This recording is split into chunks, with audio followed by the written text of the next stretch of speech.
हसू येतो खरं शब्द सांगतो मी. त्यांचा जर कधी हे व्हिडिओ पाहतो ना मला फार हसू येतं. मला ह्या गोष्टी गांभीर्याने सुद्धा घेतल्यासारखं वाटत नाही. तर त्यांनी ते बोलत राहावं. त्यांना शुभेच्छा आहेत. ज्या त्या गोष्टी बोलत आहेत त्याला त्यांनी फक्त पुरावा दिला पाहिजे की नेमकी दहशत आहे कुठं, कोणाची आहे, काय आहे. आपण जर या गणपतीच्या कालावधीमध्ये पाहिलं प्रचंड जनसमुदाय माझ्याबरोबर आरतीला होता. दहशत असल्यावर एवढे लोक येऊ शकत नाही. तिथं रोज ऑफिसमध्ये 1000 लोक येतात.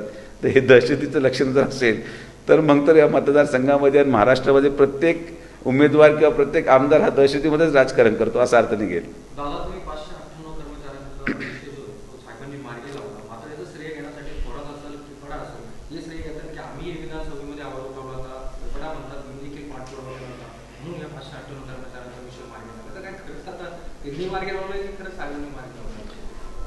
हे त्या कर्मचाऱ्यांनाच विचारलेलं योग्य राहील.